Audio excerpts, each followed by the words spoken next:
बहुत बहुत स्वागत है आपका। बहुत सारी चीजें इस बार कोरोना 2.0 में हमारे सामने आई हैं। सबसे बड़ी चीज डॉक्टर त्रेहन की बच्चों में ये इंफेक्शन अब सामने नजर आ रहा है। क्या अब भी जैसे पहले वेव में हम कहते थे कि पैनिक मत करो, क्या अब भी वही स्थिति है या दूसरे वेव में हम बहुत ही मुश्किल स्थिति में फंस गए हैं? देखो, ये जो दूसरी आई है वेव, इसकी रफ्तार जो है बहुत चिंताजनक है और इसके बच्चों को भी और बुजुर्गों को बहुत ज्यादा फैला है। तो ये तो बात पक्की है कि ये वेव जो है ये खतरनाक है। अब पैनिक जो आप लोग सब कहते हैं, पैनिक से तो ऐसा होता है कि अपना संतुलन खो दे आदमी तो पैनिक होता है। सीरियसली लिया जाए और उसको अच्छी तरह से सोच समझ के उसका सामना किया जाए, वो आज के दिन जरूरत है हमें सबको। हर शख्स को ये जरूरत है समझना कि ये बहुत सीरियस मामला है।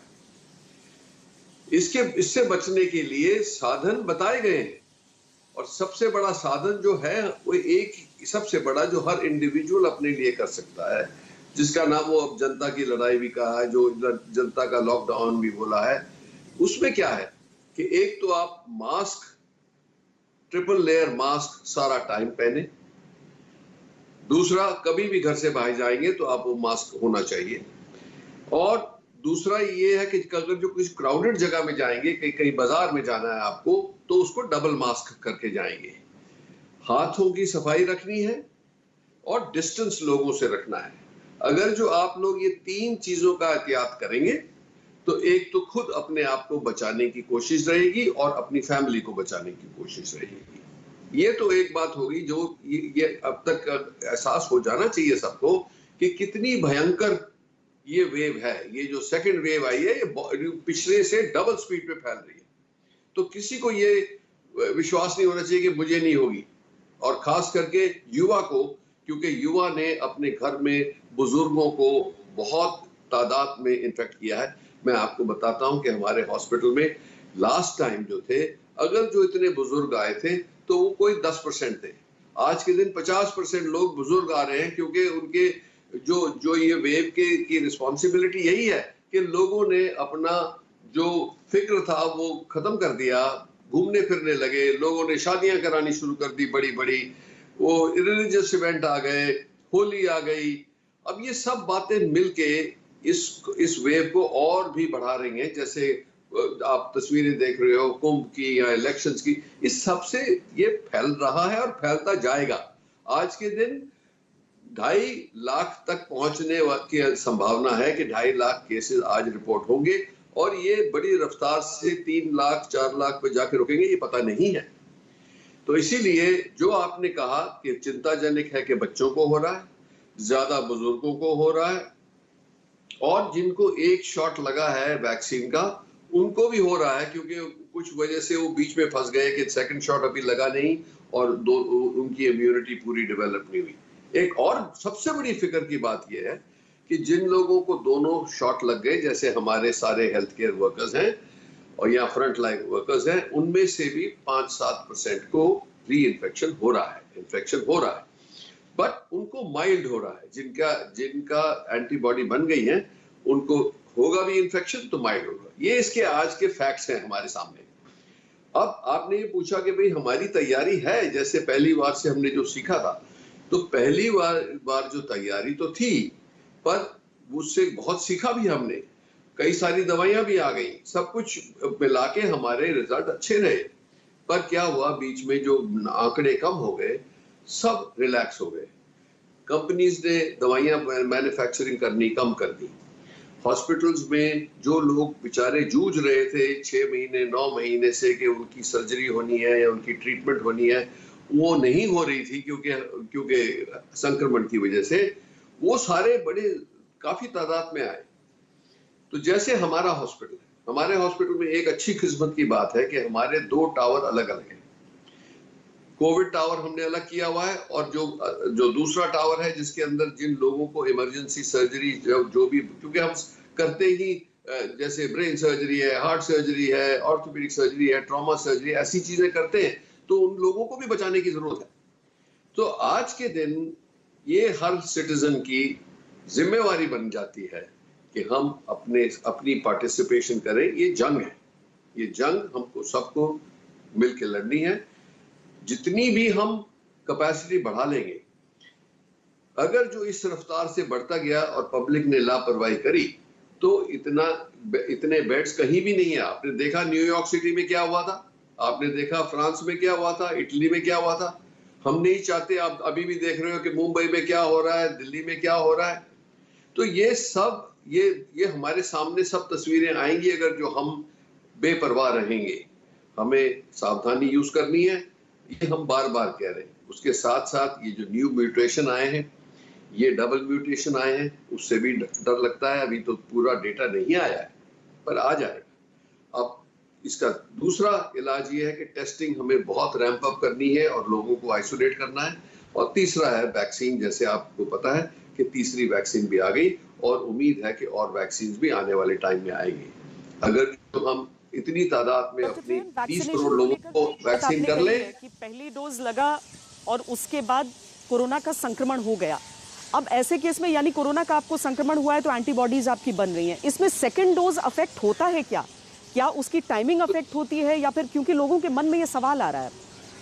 नहीं, देखो हमने ये प्रोटोकॉल बनाया है कि अगर जो आपकी एंटीबॉडीज 200 से ऊपर चली गई हैं, एक डोज लगा था आपको, उसके बाद संक्रमण हो गया, तो आप वेट करें।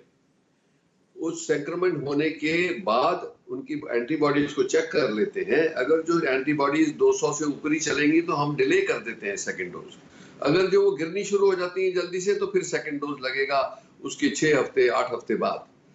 पर ये बात जरूर है कि जिस को हुआ है उसको मॉनिटर करना बहुत जरूरी है, क्योंकि इसके आफ्टर इफेक्ट्स बहुत ज्यादा है।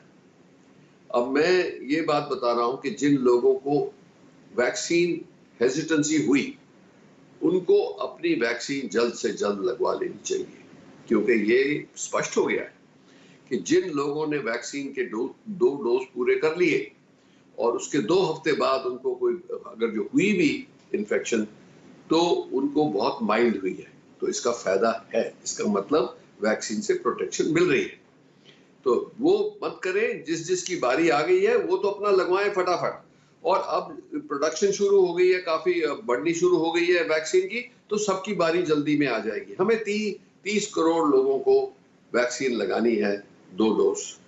अगर जो हम इसको आने वाले 2 महीने 3 महीने में खत्म कर लें तो हिंदुस्तान की सारी जो ये आज की हालत है उससे शायद बचाव हो जाएगा। पर एक चीज और मैं बता दूं कि मास्क अभी भी पहनना पड़ेगा, क्योंकि आपको जितनी भी इम्यूनिटी है, आपको चाहे ना हो, पर आपके नेजोफैरिंग्स में वायरस आ सकता है, पनप सकता है और लोगों को आप दे सकते हो। तो इसीलिए अभी मास्क मत फेंकें, चाहे आपको कुछ भी हुआ। आपको प्रोटेक्शन पूरी नहीं है और लोगों को इन्फेक्शन नहीं देना है।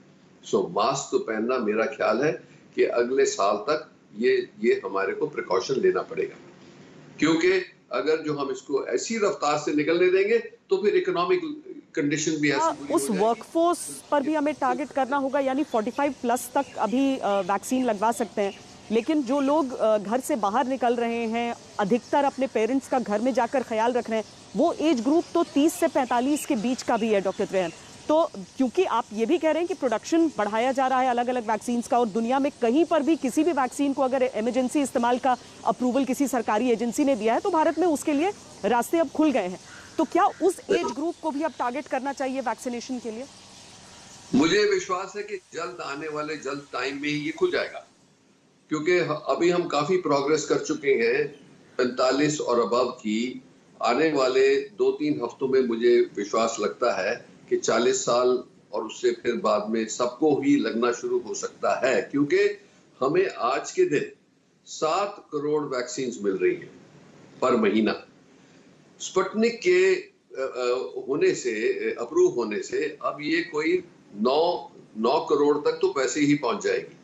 पर ये विश्वास है कि 1 महीने बाद हमें हो सकता है 10 से 15 करोड़ के बीच में वैक्सीन मिल जाएंगी। अगर जो ऐसा है, हमें 60 करोड़ डोजेस की जरूरत है, तो वो तो हम 3 महीने में फिर खत्म कर लेंगे, क्योंकि आज 11-12 करोड़ तो लग चुका है ऑलरेडी पहला डोज। सो इसीलिए अब उम्मीद है और गवर्नमेंट ने जो डिसीजन लिया है वो अच्छा है कि हम इंपोर्ट कर सकते हैं। अब सब कंपनी से बात चल रही है कि 3 दिन में अप्रूवल मिल जाएगा।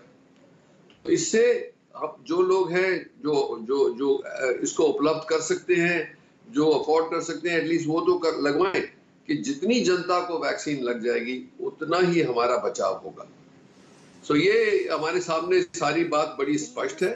शहरों में डॉक्टर त्रेहन जो वीकेंड लॉकडाउन है, वीकेंड कर्फ्यू जिसे नाम दिया गया है, या फिर नाइट कर्फ्यूज जो लगभग हर शहर में है, आपके हिसाब से ये काफी है संक्रमण को रोकने के लिए, चेन को तोड़ने के लिए? ये एक बैलेंस है। नाइट कर्फ्यू में एक फायदा है कि नाइट गैदरिंग जो होती थी उस पे रुकावट आ गई, जैसे बार्स थी या लोग लेट नाइट पार्टीज करते थे, उस पे उतनी तो रुकावट आ गई। अब जो वीकेंड पे है तो जिसको काम पे नहीं जाना, जिसको कोई जरूरत नहीं है घर से निकलेंगे, वो फैलाएंगे, इसीलिए घर में रहेंगे तो वो भी अच्छा है, वो हेल्प करेगा। पर ये कंप्लीट चेन को नहीं तोड़ सकता, हमें मिल के तोड़ना है। दूसरी बात यह है कि आपने देखा कि जब कंप्लीट लॉकडाउन हुआ था उससे हम अभी रिकवर तो कर गए, पर कई लोगों के ऊपर इतनी मुसीबत आई थी और अब भी आ रही है कि कंप्लीट लॉकडाउन से हर एक को मतलब कुछ डर लगता है, कुछ हिचकिचाहट लगती है। अब अगर जो कंट्रोल नहीं हुआ और करना पड़ा तो करना पड़ेगा, क्योंकि जान तो बचानी है। सो इसीलिए ये अभी मॉनिटरिंग चल रही है बहुत, मतलब डे टू डे पे। जैसे आपने देखा कि दवाइयां अब फिर मैन्युफैक्चरर्स आनी बाजार में आ गई है। ऑक्सीजन की भी प्राइम मिनिस्टर ने मीटिंग ली कि भाई ऑक्सीजन को ऑगमेंट किया जाए, क्योंकि स्टील इंडस्ट्री वगैरह में बहुत सारी ऑक्सीजन यूज होती है, तो वो उनसे ले ली जा सकती है। तो कई साधन सोचे जा रहे हैं इससे कोप करने के लिए।